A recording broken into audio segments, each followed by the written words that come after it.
Subscribe करें और bell दबाएं ताकि कोई खबर रह न जाए।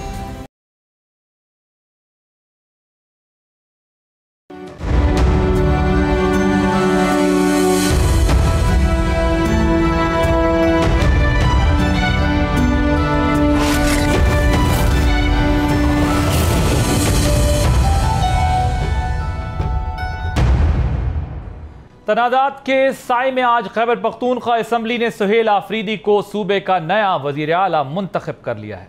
नौमुंतखब वज़ीर आला को 90 वोट मिले हैं, जबकि अपोजिशन ने ऐवान की कार्रवाई का बॉयकॉट किया है। अपोजिशन लीडर का कहना है कि एक वज़ीर आला के होते हुए दूसरे वज़ीर आला का इंतखाब नहीं हो सकता, क्योंकि अली अमीन गंडापुर का इस्तीफ़ा ताहाल मंजूर नहीं हुआ है। अहम बात यह है कि वज़ीर आला के इलेक्शन से पहले गवर्नर KPK ने अली अमीन गंडापुर का इस्तीफ़ा एतराज़ लगाकर वापस कर दिया था। गवर्नर कुंडी ने मौक़िफ़ इख्तियार किया कि मुझे 8 और 11 अक्टूबर को अली अमीन गंडापुर के 2 इस्तीफ़े मौसूल हुए, जिन पर बज़ाहिर मुख्तलिफ दस्तखत मौजूद हैं। लिहाजा 15 अक्टूबर को वज़ीर आला अली अमीन गंडापुर ज़ाती हैसियत में गवर्नर हाउस आए ताकि इस्तीफ़े की तस्दीक हो सके। लेकिन अली अमीन गंडापुर ने आज असम्बली के फ्लोर पर इस्तीफे की तस्दीक कर दी, जिसके बाद फिर वज़ीर आला के इंतखाब का अमल शुरू हुआ। अब सवाल यह है कि क्या गवर्नर की मंजूरी के बगैर नए वज़ीर आला का इंतखाब आईनी तस्वुर होगा? इस हवाले से अपोजिशन लीडर ने अदालत से रुजू करने का ऐलान किया है। ताहम स्पीकर KP असम्बली ने रूलिंग दी है कि आइन के आर्टिकल 130 की क्लॉज 8 के तहत अली अमीन इस्तीफ़ा दे चुके हैं। उनके मुताबिक आइन में वज़ीर आला के इस्तीफ़े की मंजूरी की कोई शर्त मौजूद नहीं। उधर दूसरी तरफ नौमुंतखब वज़ीर आला ने अपने पहले खिताब में ही ऑपरेशन की मुखालफत करते हुए बातचीत के जरिए दहशतगर्दी के हल पर जोर दिया है। अब देखना यह है कि खैबर पख्तूनख्वा के सियासी बहरान पर वफाकी हुकूमत का क्या रद्द-ए-अमल आता है। क्या वफाक आज की कार्रवाई को कबूल करेगा? आप देख रहे हैं बोल आदिल अब्बासी के साथ। इसी पे बात करने के लिए मेरे साथ मौजूद हैं इख्तियार वली साहब, coordinator PM on KP affairs PMLN से, शौकत यूसुफ़ज़ई साहब सीनियर लीडर हैं, पाकिस्तान तहरीक-ए-इंसाफ के फॉर्मर प्रोविंशियल मिनिस्टर रहे हैं। आप दोनों का बहुत शुक्रिया। इख्तियार वली साहब, वज़ारत आला के इंतखाब पर अब वफाकी हुकूमत की क्या पोजीशन है? क्या आप लोग अदालत से रुजू करेंगे? बिस्मिल्लाहिर्रहमानिर्रहीम, बहुत शुक्रिया आदिल साहब। देखें हमारा तो वही पोजीशन है और हमारी वही स्टैंडिंग है जो आईन पाकिस्तान की। आईन पाकिस्तान के मुताबिक गवर्नर मंजूरी के बगैर इस्तीफा जो था वो थोड़ा सा सस्पिशियस, थोड़ा सा नहीं काफी सस्पिशियस, ताकि दोनों साइनों में फर्क है। अब गवर्नर है तो उसकी एक्सेप्टेंस या रिजेक्शन करनी होती है। उनको भेजना तो प्रोसेस है, कॉन्स्टिट्यूशनल प्रैक्टिस है, तस्दीक का कहाँ लिखा हुआ है? मैं ये समझना चाह रहा हूँ। जब सस्पिशियस होगा, if you are suppose if Adil Abbasi is the governor Khyber Pakhtunkhwa और आपके पास 2 इस्तीफे आ जाएं, दोनों पे साइनों में फर्क हो, तो आप क्या करेंगे? डेफिनेटली आप भेजने वाले से मालूम करेंगे, उनसे जांच करेंगे, पूछ करेंगे कि इसमें या इस्तीफा आपका है या नहीं है, कौन सा वाला आपका है, कौन सा वाला आपका नहीं है। डेफिनेटली तो आप ये कह रहे हैं कि 2 इस्तीफे कंफ्यूजन की वजह बने, लेकिन तस्दीक की कोई शर्त नहीं है वैसे आईनी तौर पर, और उसमें 2 इस्तीफे प्लस दोनों साइनों में फर्क। All right. तो आज वो फ्लोर ऑफ द हाउस मौजूद थे, उनके फ्लोर ऑफ द हाउस पे जो बयान है उसकी भी कोई हैसियत नहीं है? बिल्कुल हैसियत है, बिल्कुल है, ठीक है, राइट, ठीक। जो वो देखे कानून, अगर हम उसकी तशरीह के लिए, अगर मैं तो खुद जाती तौर पर नहीं समझता, लेकिन अगर अपोजिशन लीडर साहब अदालत जाना चाहते हैं तो चले जाएं, तशरीह करा लें, उसकी भी करा लें कि उसमें क्या होता है क्या नहीं होता। लेकिन अगर यही काम, इन्होंने हर काम मुतनाज़ ही करना होता है, जो काम ठीक तरीके से भी हो सकता है ये नहीं कर सकते हैं। ओके, शौकत यूसुफ़ज़ई साहब, एक आम तासुर इस वक्त ये है कि आप सुहेल आफरीदी जो आपके वज़ीर आला हैं उनको इसलिए लाएं कि आप वफाक के साथ कन्फ्रंटेशन करना चाहते हैं, और उन्होंने भी आते के साथ ही अपनी स्पीच में पहली बात ये कर दी है कि मैं जो हूँ वो ये जो मुज़ाकरात वाला प्रोसेस है इसके हक़ में हूँ, ऑपरेशन हम नहीं होने देंगे, इस किस्म की चीज़ें की। सो ये वफाक के साथ कन्फ्रंटेशन बढ़ाना चाहते हैं आप लोग इस मसले पे? नहीं, देखें, चीज़ें तो ठीक होंगी तो वहीं से ठीक होंगी ना। अगर आप वफाक में बैठ के, इस्लामाबाद में बैठ के फैसले करके फिर खैबर पख्तूनख्वा पर मुसल्लत करेंगे तो उसका रेजिस्टेंस आएगा। अच्छी बात तो यही है ना कि आप अगर जो भी करना चाहते हैं तो आप खैबर पख्तूनख्वा की मुंतखब हुकूमत है, इसका मैंडेट का एहतराम करें, आए जो भी फैसला आपने करना है उनके साथ बैठ कर करें। हम देखिए मौकफ हमारा बिल्कुल क्लियर है, लेकिन चूंकि आप कान इधर से पकड़े उधर से पकड़े, लेकिन इनका एक ही कहना है कि जी हम फैसला कर लेते हैं, ये क्यों नहीं मानते। तो देखिए ना, मैंडेट तो हमें मिला है, आपको तो नहीं मिला है।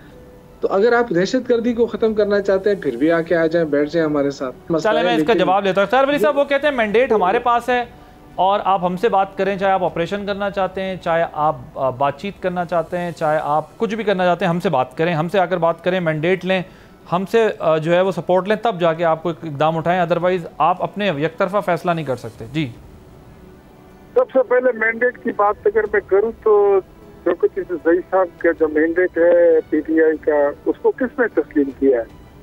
मुस्लिम लीग नून वहाँ पे सेकंड लार्जेस्ट पार्टी है, तस्लीम नहीं करती। जेयूआई थर्ड लार्जेस्ट पार्टी है, तस्लीम नहीं करती। पीपल्स पार्टी वहाँ पे फोर्थ लार्जेस्ट पार्टी है, तस्लीम नहीं करती। एएनपी तस्लीम नहीं करती, पीटीआईपी नहीं करती, जमात इस्लामी नहीं करती। किसने तस्लीम किया आपके मैंडेट को? आपका तो मैंडेट जो है वो इनऑर्गेनिक है, वो तो जनरल फयाज हमीद की बाकियात का दिया हुआ आपको एक तोहफा है। आप तोहफा ही समझो, उसको एंजॉय करते रहो। जहाँ तक बात है अमन की, तो मुझे ये बताइए गुज़श्ता 13 साल से आपने इस अमन के लिए क्या किया? इस अमन को तो आपकी अपनी हुकूमत ने ही बर्बाद किया। हाँ, अगर आप ये कहते हैं कि अगर अमन की बात करते हैं तो वफाक हमारे साथ बैठे, सूबे में अमन अमान जहाँ पे हुकूमत आपकी है और आप कहते हैं कि वफाक हमारे साथ बैठे, आप खुद जाओ, तो आपकी जिम्मेदारी बनती है और आप वफाक के साथ बैठो और जॉइंट स्ट्रेटेजी बनाओ। लेकिन आप तो फैसिलिटेशन कर रहे हैं कुछ और तरीके से। अब बल्कि सीरियसनेस कहीं से दिखाई नहीं दे रही है कि आप इस दहशतगर्दी को खत्म करना चाहते हैं या आप इसको सपोर्ट करना चाहते हैं। कोई संजीदगी अगर दिखाई दे तो हम तो चाहते ही है, जिस सूबे में आपकी हुकूमत है हमारे वहाँ पर आबाओ अजदाद की कब्रें हैं, हमारे वालिदैन वहाँ रहते हैं, हमारी औलाद वहाँ रहती है, हम वहाँ रहते हैं, हम सियासत वहाँ से करते हैं। आज अगर आपकी हुकूमत है तो क्या हुआ, चल रहेगी।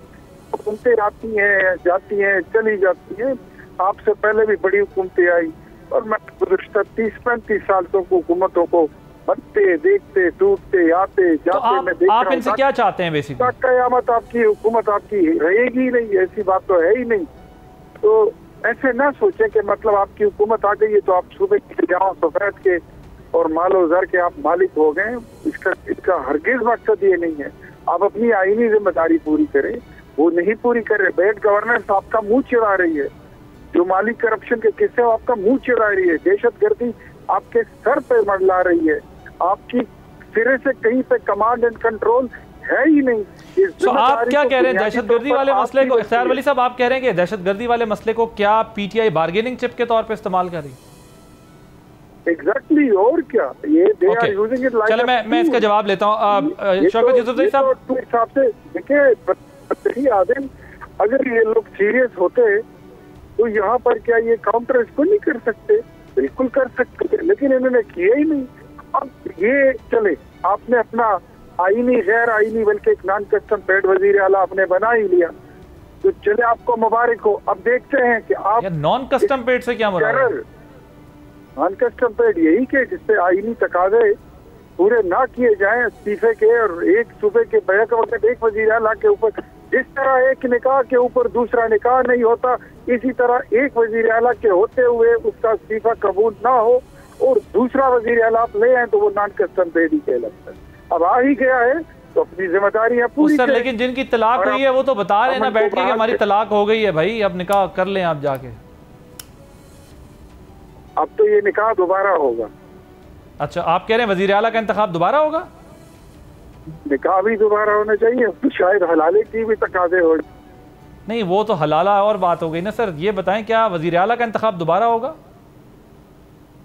तो चाहिए तो ये कि आईने तकाजे पूरे किए जाएं, अदरवाइज ये नॉन कस्टम पेड ही रहेंगे। बगैर नंबर प्लेट का वजीर आला नहीं, अगर ये एनसीपी रहते हैं तो आप इनका दोबारा वजीर आला मुंतखब करवाएंगे? मतलब आप इनको कहेंगे दोबारा करें? जी, आप क्या कह रहे हैं, दोबारा वजीर आला मुंतखब होगा, दोबारा इजलास होगा? डेफिनेटली। अगर आईनी तकाजे पूरे नहीं है तो गैर आईनी वजीर आला को मैं नॉन कस्टम पेड ही कहूंगा, मैं बगैर नंबर प्लेट ही कहूंगा, राइट, मैं अनरजिस्टर्ड ही कहूंगा। ठीक है। शौकत यूसुफज़ई साहब, एक तासुर ये है, पूरे करेंगे, ड्यू कोर्स और प्रोसीजर से गुजरेंगे, फिर ठीक है, फिर जो वैसे तो मैंडेट इनका सारा point taken sir, point taken, well taken. आप कह रहे हैं कि अगर ये आईनी तकाजा पूरा नहीं करेंगे तो दोबारा वज़ीर आला का इंतखाब होगा, ये आप कह रहे हैं। मुझे अब ये बताएं शौकत यूसुफजई साहब के कुछ ऐसी चीज़ें सामने आ रही हैं, बातें आ रही हैं सामने, जिसमें कहा गया है कि अली अमीन गंडापुर को इमरान खान ने कहा था कि नवंबर में अगर इस्लामाबाद पर दोबारा हमें चढ़ाई देनी है 60 से 70 हज़ार कारकुन चाहिए, जिसके वो हक में नहीं थे वज़ीर आला, इसलिए उन्हें हटाया गया। क्या PTI दोबारा इस्लामाबाद आने का इरादा रखती है?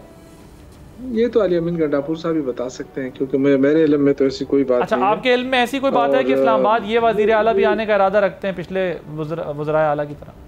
देखिए, मेरे एक बात याद रखें कि सियासी जमात हैं हम, सियासी तौर पे हम एहतजाज करने का हक हमसे तो कोई नहीं छीन सकता। अगर ये हुकूमत इसलिए डर रही है कि ये सियासी एहतजाज करेंगे, तो सियासी एहतजाज से तो हमने कोई दस्तबरदारी नहीं की है। कौन सी पार्टी कहती है कि हम एहतजाज नहीं करेंगे आइंदा? कोई लिख के दे देना इनके अच्छा, साथ जो तो इसका मतलब आप इस्लामाबाद आएंगे और आपके जो नए वज़ीर आला हैं वो बहुत ही इस्लामाबाद लाहौर जाए, जहाँ भी जाए, अभी तो कोई फैसला नहीं हुआ है ना, अभी तो हुकूमत बन रही है। अभी तो देखें इस मुल्क के हमारे सूबे के जो हालात हैं उसको ठीक करना है हमने। और दूसरी बात ये कि जो इन्होंने कहा ना कि ये अपनी मर्जी कर रहे हैं, तो आप फिर ये मर्जी की जो बात है ना, ये तो फिर आप उनसे कहें जो आपकी पंजाब में बैठी हुई साहिबा है, उन्होंने कहा कि मेरा पानी मेरा मर्जी, मेरे हुकूमत मेरी मर्जी, तो ये तो फिर उनसे भी कहें ना। फिर हमें तो ये दर्स अकेले ना देखें जी आप अपनी मर्जी ना करें। अगर वो अपनी मर्जी कर सकती है तो उसका तो सिर्फ एक ही क्राइटेरिया है कि वो नवाज शरीफ साहब की बेटी है, इसलिए उस पर खामोशी है, पूरा पाकिस्तान खामोश है और कोई सबको साम सूंघ गया है कि जी वो, और यहाँ पे एक आम वर्कर जो है वो वज़ीर आला बन रहा है, इसलिए चीखें निकल रही हैं लोगों की। जी क्या बात हुई, ये तो देखे ना कौन सा इख्तियार वली साहब, अब टाइम खत्म हो गया बिल्कुल, मेरे पास 1-1.5 मिनट बचा है। वो कह रहे हैं कि आप लोगों की चीखें इसलिए निकल रही हैं कि एक आम बंदे को वज़ीर आला बना दिया है। दूसरी बात ये, वो कहते हैं कोई इस्लामाबाद आने से नहीं रोक सकता, लाहौर जाने से नहीं रोक सकता, हमारा इख्तियार है। और जो वज़ीर आला है उनकी टोन से तो आपने अंदाज़ा लगा लिया होगा कि वो किस किस्म की पॉलिटिक्स जो है वो करना चाहेंगे, और अगर वो ये नहीं करना चाहते तो फिर अली अमीन को क्यों हटाया गया था। सो आपकी गवर्नमेंट कोई ख़तरा महसूस करती है, और अगर वो इस तरफ आएंगे तो अब आप लोगों का रद्द अमल क्या होगा? ज़रा 1-1.5 मिनट में मुझे बताइएगा प्लीज। नहीं भाई, पहले ये क्लियर करें हमें क्यों तकलीफ होगी। तो जो आपका पहले वाला वज़ीर आला बना था वो आपका क्या, जो हमारा कोई का बैठा लगता था या भुप्पी का बैठा लगता था, वो हमारा कौन सा रिश्तेदार था? ये वो भी आपका था, ये भी आपका था। लेकिन ये तो आपकी हिस्ट्री है। जब आप परवेज खटक को लाए थे तो आपका लीडर कहता था मैं एक मलंग बनते को ले आया हूँ। जब दूसरे को ले आए महमूद खान को तो उसको कलंग का नाम दे दिया। तीसरे को ले आए अली अमीन को तो दबंग का नाम दे दिया। चौथे को ले आए इसका तरंग का नाम दे दो। हमारा उससे क्या, आप अपनी पार्टी में से किसी को भी लाएं, हमें उससे क्या तकलीफ या खुशी होनी है। लेकिन आपके जो काम है वो आप करते नहीं है। आप सूबे में करें, आप सूबे में दहशतगर्दी खत्म करें, लॉ एंड ऑर्डर की सिचुएशन को देखें, आप अपने मामला ठीक करें, जो आपके आईनी दस्तूरी जिम्मेदारियां हैं वो पूरे करें। जो आपके करने के काम है वो तो आप करते नहीं है। आपका वज़ीर आला जब भी आएगा इस्लामाबाद, हम चाय पिलाएंगे, उसको पानी पिलाएंगे, खाना खिलाएंगे, इज्जत करेंगे। लेकिन अगर किसी के हाथ में बंदूक होगी, सोगा बदमाशी के साथ आएगा, तो व्हाट डू यू थिंक यहाँ पे कोई बनाना रिपब्लिक है? फिर आप ऐसी कोई उम्मीद ना रखें कि फिर आप ये मत कहें कि फलाना जो है तो वो उसने ये कर दिया, फलाने ने डंडा चला दिया और उसने वार कर दिया, उसने जूता मार दिया। फिर ये चीजें जो है फिर रोना धोना मत किया करें। मेरे ख्याल में पॉलिटिकल रवैया अगर आप अपनाएंगे तो आपके लिए बड़े आसानियां पैदा हो जाएंगी। अगर आप बदमाशी वाले रास्ते उठाएंगे तो बदमाशी वाले रास्ते में आपको कोई शहर नहीं मिलेगी। वो तकसीम हो गई है। अब रोना धोना तो वहाँ से, चीखें वहाँ से सुनाई दे रही हैं। हम तो यहाँ तो खामोश है। यहाँ तो लोग अब इस इंतजार में कि सुबह के हालात कैसे बदले, मेहमान कैसे आए, सुबह कैसे तरक्की करे, हम तो इस पे सोच रहे हैं। आप लोगों की ये सोच है। और यार सुबह को 13 साल से आपने बर्बाद करके रख दिया, अब उसके क्या आपने सोचना है? सोचते ही रह रहे हो। अल्हम्दुलिल्लाह आज भी तरक्की कर रहे हैं। 13 साल गुजरने के बाद आप ट्रांस बॉर्डर टेररिज्म को रोकें। आप कमाल कर रहे हो। ट्रांस बॉर्डर टेररिज्म को रोकें। जुलेखा की कहानी खत्म हो गई। आप आखिर में पूछ रहे हैं कि जुलेखा नर्त के तो औरत थी। कमाल आप क्रॉस बॉर्डर टेररिज्म रोकें। जो शौकत यूसुफज़ई साहब मुझे 1 मिनट में बताइएगा कि वक्त खत्म हो गया है। मुझे ये बताएं कि ये जो खवारिज पाकिस्तान पे हमला कर रहे हैं, तालिबान पाकिस्तान के ऊपर पोस्टों पे हमला कर रहे हैं, फिर पाकिस्तान ने जो उनको रिस्पांस दिया है पूरी दुनिया के सामने है और बहुत ही मजबूत और तवाना के तरीके से और बहुत स्ट्रॉन्ग तरीके से रिटेलिएट किया पाकिस्तान ने। आपके वज़ीर आला उनसे बातचीत करना चाहते हैं। सो आप इस माहौल में कैसे बात करेंगे जब वो पाकिस्तान के अंदर इन्फिल्ट्रेशन करवा रहे हैं, लड़ाई कर रहे हैं? देखिए ये बिल्कुल गलत है, ये बिल्कुल गलत है। हम तो देखें, अगर पाकिस्तान पे कोई हमला करता है तो ये पाकिस्तान का हक बनता है कि वो जवाब दे, और हम अपने फोर्सेस के साथ खड़े हैं। ये बात नहीं है। हम ये कहते हैं कि गजा की सूरत हाल देख लें, लास्ट में आके मुज़ाकरात हुए, कोई और हालात देखें, ईरान और इजराइल का उसका देखें, अपना उनका जो इशू था, बहुत सारे इश्यूज हैं पाकिस्तान दुनिया के अंदर, सारे एंड पे आके मुज़ाकरात। हम ये कहते हैं कि आप अपना अमल जारी रखें, अगर आप पे कोई हमला करता है आप दिफा करें, आप बिल्कुल जवाब दें, लेकिन साथ साथ मुज़ाकरात के अमल को ख़त्म ना करें।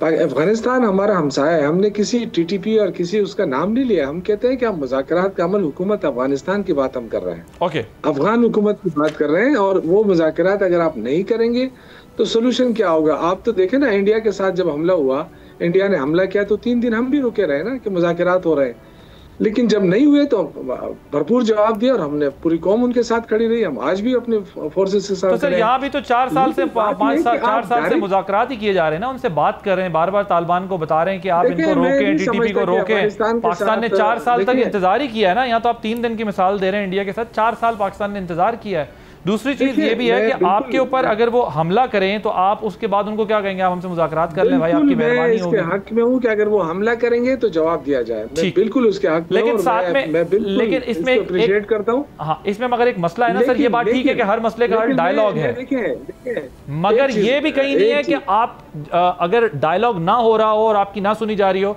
तो आप जो है वो उनके हमले सहते रहें और खामोश रहें, फिर आपको जंग करनी पड़ती है ताकि पोजीशन ऑफ स्ट्रेंथ से बात हो। अब्बासी साहब देखें, चीज़ों को गड़बड़ ना करें। मैं तो ये कह रहा हूँ कि अगर उन्हें हमला किया है, जवाबी कार्रवाई हमारा हक बनता है। बहुत अच्छा किया, मैं तो ये कह रहा हूँ, लेकिन मैं अगेन ये कह रहा हूँ कि हमने इस तरह सीरियस तरीके से बात नहीं की है अफगानिस्तान के साथ। हमारा वज़ीर खारजा जो है वो 2-2 हफ्ते अमेरिका में गुजारता है। ओके, कहाँ है? 2 दिन भी उसने प्रोग्राम का वक्त खत्म हो गया। शौकत यूसुफजई साहब बहुत शुक्रिया, सैर वली साहब आप दोनों का बहुत शुक्रिया। अब जरा नए वज़ीर आला की तैनाती पर बात करते हैं। सुहेल आफरीदी की बतौर वज़ीर आला तैनाती क्या वाकई खैबर पख्तूनख्वा अवाम के लिए कोई नई उम्मीद है या सिर्फ अली अमीन गंडापुर का एक ज़्यादा जारहाना वर्जन? अपनी पहली तकरीर में सुहेल आफरीदी ने अवामी फलाह, गवर्नेंस या अमन अमान के हवाले से कोई बहुत क्लियर कट पॉलिसी नहीं दी, और अगर बात हुई तो सिर्फ ज़्यादातर फोकस उनका मुखालफत पे रहा, कन्फ्रंटेशन पे रहा और उस बयानिए की जो उनके लीडर के गिर्द घूमता है। अफगान बॉर्डर की कशीदगी, दहशतगर्दी की नई लहर और सूबाई इंतज़ामी बहरान जैसे अहम मसाइल उनकी प्रायोरिटी में नहीं दिखाई दिए। अब चैलेंज ये है कि इक़्तिदार का बोझ नारों से नहीं, कारकर्दगी से संभाला जाता है। अब वो किस हद तक इस चैलेंज में कामयाब होंगे ये देखना होगा। और अगर वज़ीर आला ने भी वही तर्ज अपनाया जो कि बानी PTI का पॉलिटिक्स का स्टाइल है, तो ये कन्फ्रंटेशन और बढ़ेगी और ये गवर्नेंस को मज़ीद मुतासर करेगी। बल्कि ऐन मुमकिन है कि रद्द अमल के तौर पर वफाक की जानिब से कुछ एक्स्ट्रा मेजर्स यानी गवर्नर राज या टेक्नोक्रेट सेटअप की तरफ भी ऑप्शंस पर गौर शुरू हो जाए। फिलहाल रियासी इदारे अपेरेंटली लगता है कि चीफ मिनिस्टर सुहेल आफरीदी से किसी कन्फ्रंटेशन के मूड में नहीं है, मगर पार्टी के जो इंटरनल डिफरेंसेस चल रहे हैं उसको भी इग्नोर नहीं किया जा सकता। वो भी एक बहुत इंपॉर्टेंट एलिमेंट है जिसकी रिफ्लेक्शन हमें ऑन एंड ऑफ नज़र आती है। तो अब सवाल सिर्फ एक है, क्या सुहेल आफरीदी महाज़ाराई के बयानिए से निकल कर अवामी खिदमत के रास्ते की पॉलिटिक्स करेंगे या फिर खैबर पख्तूनख्वा में एक बार फिर नारों और इल्ज़ाम तराशी की सियासत का माहौल बनने वाला है? फैसला वक्त करेगा। फ़िलहाल ये तब्दीली नहीं बल्कि एक नया इम्तहान है। ब्रेक लेंगे, ब्रेक के बाद जब वापस आएंगे तो इस पर ज़रा सूरत हाल का तज्ज़िया करेंगे after the short break.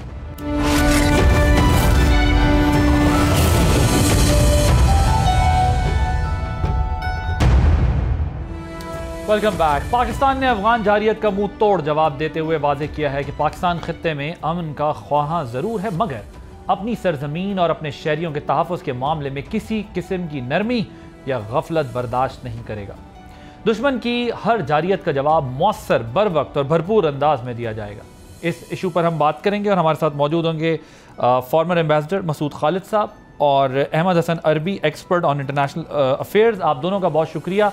I will start with you ambassador साहब, मुझे ये बताइएगा कि पाकिस्तान की जानिब से जो भरपूर जवाब दिया गया है, अफगानिस्तान ने उस पर यह कहा है कि सऊदी अरब और कतर के कहने पर हमने ये हमले रोक दिए। हकीकत में क्या है और इस सारे अमल के नतीजे में आप आने वाली सिचुएशन में क्या देखते हैं?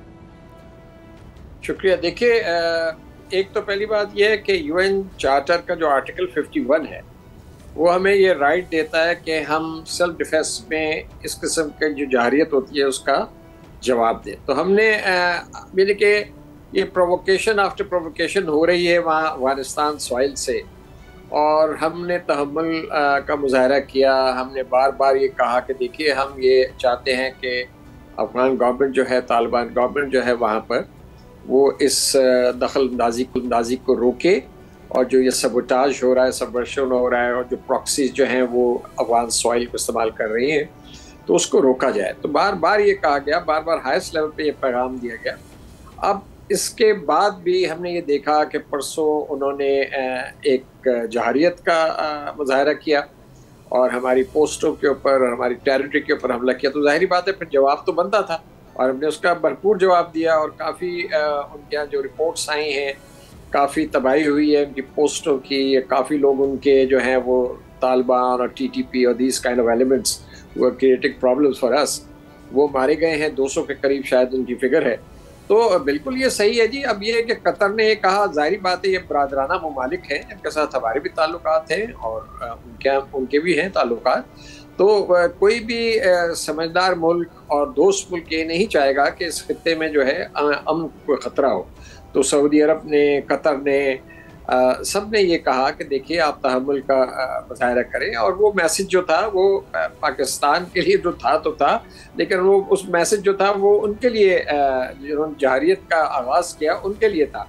तो अब ये अंडर प्रेशर किया है, जो भी किया है, that I don't know really. लेकिन जाहिर बात है जिस किस्म का उनको पसपाई का सामना करना पड़ेगा, तो उनके पास फिर कोई चॉइस क्या थी?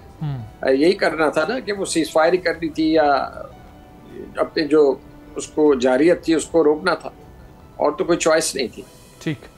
अहमद, आपके ख्याल में पाकिस्तान ने इन कार्रवाइयों में जो टेररिस्ट इंफ्रास्ट्रक्चर तबाह किया है, डिप्लोमेटिक लेवल पर ये हमने क्या मैसेजेस देने की कोशिश की है, क्या समझाने की कोशिश की है दुनिया को ये स्टेप्स लेके? एक तो ज़रा इसको एलैबोरेट कीजिएगा। और दूसरा, ये जो इंडिया के साथ अटैचमेंट हो रही है अफ़गानिस्तान की, अफ़गान क़यादत का उनके साथ मिलना और जो सिग्नलिंग करना, ये पाकिस्तान के लिए इसमें क्या पैगाम है और पाकिस्तान अब किस तरह आगे बढ़ता दिखाई दे रहा है आपको? देखिए पाकिस्तान, बहुत शुक्रिया।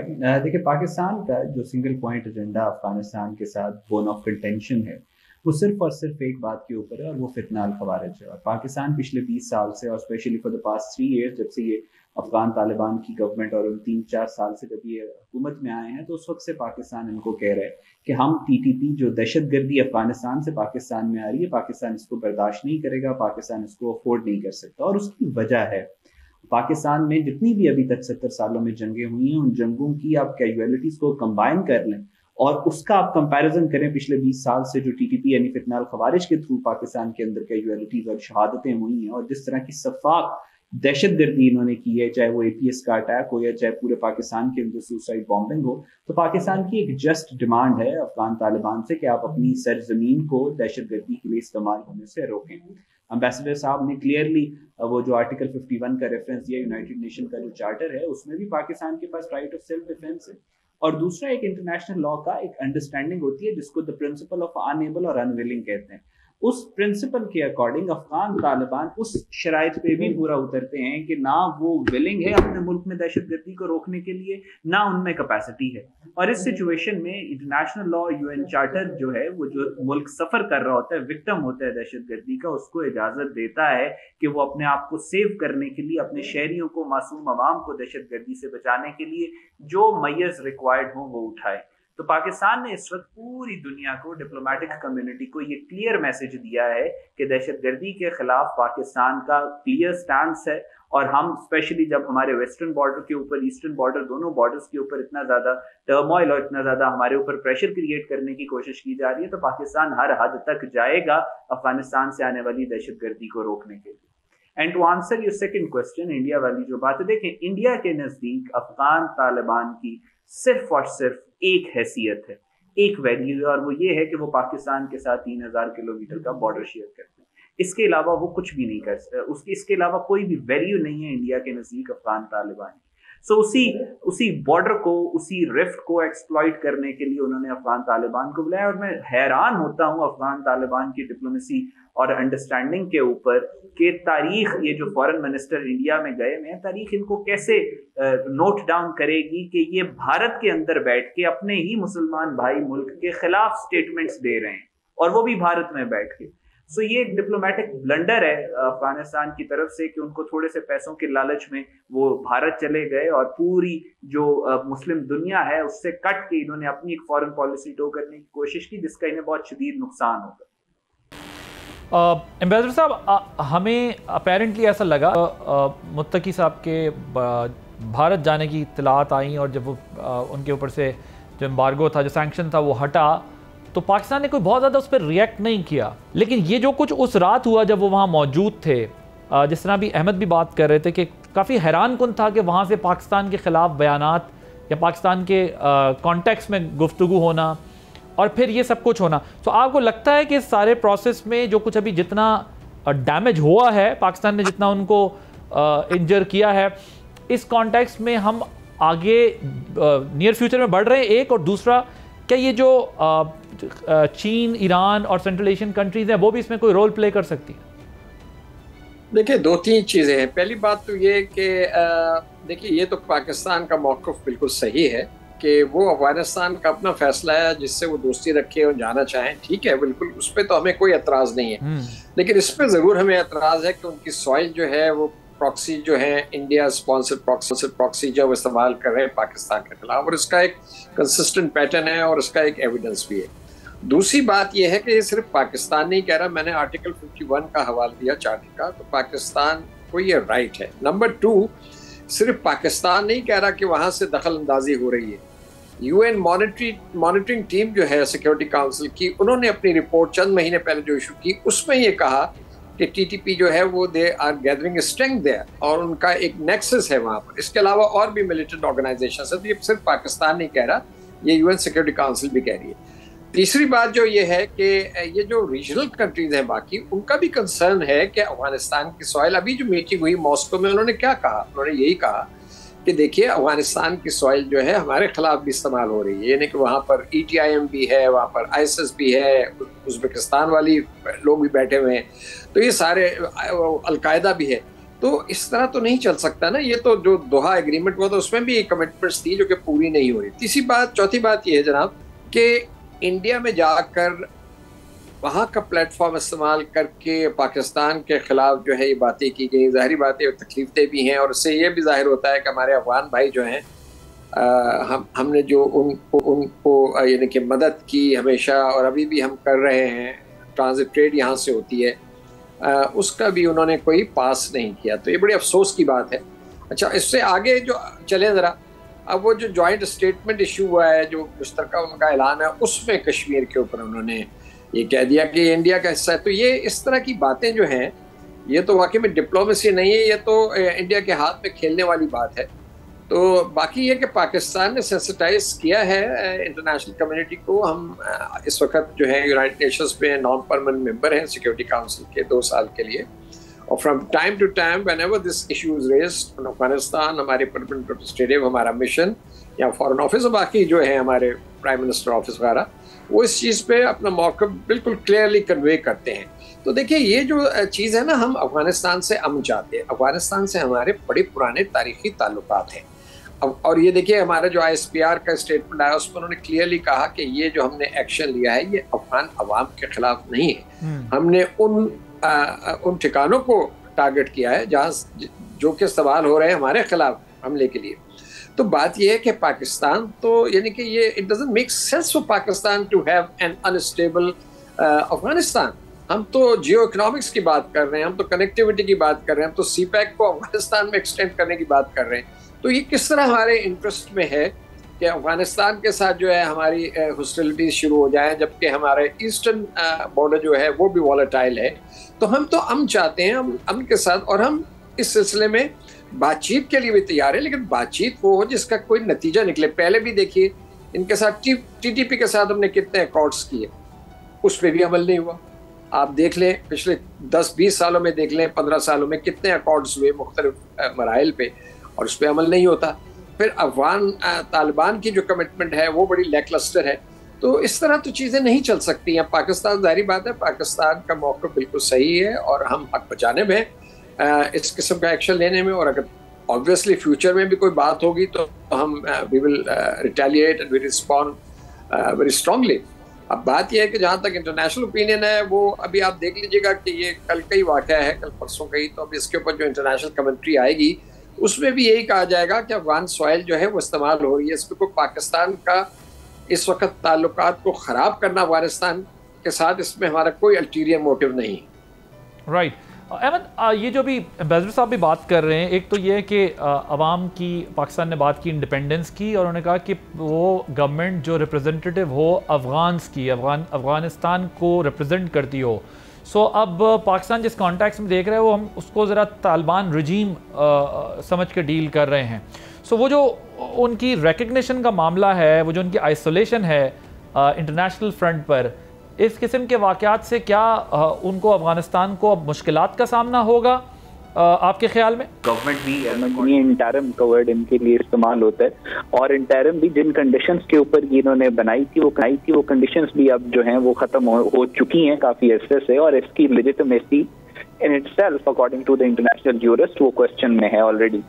आपने देखा है ये कोई मुल्क इनको रिकॉग्नाइज, यानी जो इनकी पॉपुलैरिटी या रिकग्निशन है उसके ऊपर प्रॉब्लम है। नेशन सिक्योरिटी काउंसिल की इसके ऊपर बहुत शदीद रिजर्वेशन और रिस्ट्रिक्शंस हैं, और उस सारी सिचुएशन में जब ये पाकिस्तान के ऊपर अटैक करेंगे और फिर इस तरीके से एक रोग नेशन की तरह दहशतगर्दी को भी पनाह देंगे, दहशतगर्दी को एज अ लेवरेज इस्तेमाल करेंगे अपनी बॉर्डरिंग स्टेट्स के लिए, चाहे वो पाकिस्तान हो, चाहे ईरान हो, चाहे चाइना हो, चाहे तुर्कमानिस्तान हो, चाहे ताजिकिस्तान हो, चाहे उज़्बेकिस्तान हो, तो अफगान तालिबान के लिए बहुत ज्यादा प्रॉब्लम्स होंगी।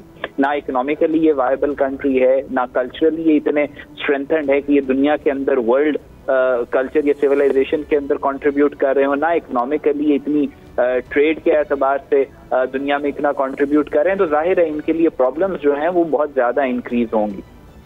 ऑन दी अदर हैंड इनका जो इनका स्टेट नैरेटिव है वो भी इनको सपोर्ट नहीं कर रहा है। इनके मुल्क के अंदर बहुत ज्यादा इंतशार है, बहुत ज्यादा फैक्शंस, बहुत ज्यादा ग्रुप्स हैं, बहुत ज्यादा माइनॉरिटीज हैं जो अफगान तालिबान की गवर्नमेंट से परेशान। तो बोथ इंटरनल फ्रंट के ऊपर भी और एक्सटर्नल फ्रंट के ऊपर भी ये बहुत ज्यादा प्रॉब्लम्स का शिकार हैं, और इनका जो तरीकेकार है उसके साथ उससे बचने का या उसको कर्टेल करने का, वो भी इनके बिहाफ में मैं यही कहूंगा कि वो मिसकैलकुलेशन है। अभी इस दौर में कि जब डिप्लोमेटिकली इसराइल भी सीज था, इंडिया भी सीज था, कोई मुल्क इंडिया के साथ खड़ा होने के लिए तैयार नहीं था, और इंडिया को चाहे चाइना हो चाहे अमेरिका हो हर तरफ से कोल्ड शोल्डर दिखाया जा रहा था। तो ऐसे में इनका जो अफगान तालिबान का ये जो स्टैंड है कि ये इंडिया गए हैं और इन्होंने ये सब कुछ किया, तो पाकिस्तान को ज्यादा फर्क इससे नहीं पड़ता, लेकिन फिर भी जो इन्होंने ये किया है ये इनके लिए बहुत ज्यादा डिजास्टर्स होगा। और टुवर्ड्स द वेरी एंड ज़रा ये बताइएगा, इंडिया में भी हमने देखा कि फीमेल जर्नलिस्ट थी उनको पार्टिसिपेट नहीं करने दिया गया जब ये व्हेन दे वर देयर, कोई क्वेश्चंस के लिए वहाँ मौजूद नहीं थी, और वहाँ पे भी एक बड़ा इसका एक रिएक्शन सा बना। सो इंडिया की भी जो ये पॉलिसी है, ऑब्वियसली दुनिया देख तो रही होगी, हम तो भुगत चुके हैं ये सारा कुछ, लेकिन अब India is heading towards that path. What is your take on, quickly अगर बताइएगा, because we are running out of time. जी, स्ट्रेटेजिक डिसओरिएंटेशन है। भारत में मोदी के ऊपर भी बहुत क्रिटिसिज्म है। ये 1-2 दिन पहले ये जो वक्त था फॉरेन इनका अफगान का, ये उत्तर प्रदेश गया था और वहाँ पे योगी आदित्यनाथ इनको स्ट्रेट प्रोटोकॉल दे रहा था, और अब से 3 महीने पहले योगी आदित्यनाथ सोशल मीडिया पे अफगान तालिबान के हक में पोस्ट करने वालों को जेल में डाल रहा था। तो ये इंडिया कंफ्यूजन का शिकार है, अफगान तालिबान भी स्ट्रेटेजिक डिसओरिएंटेशन का शिकार है, और 2 confused foreign minister, 2 confused foreign policy रखने वाले ममालिक आपस में एक दूसरे के साथ मिले हैं, इससे ज्यादा ही कुछ नहीं। Thank you so much Ahmed Hassan Al Arabi, Masood Khalid साहब। प्रोग्राम आपने देखा, आदिल अब्बासी को इजाजत दीजिए, अल्लाह हाफिज।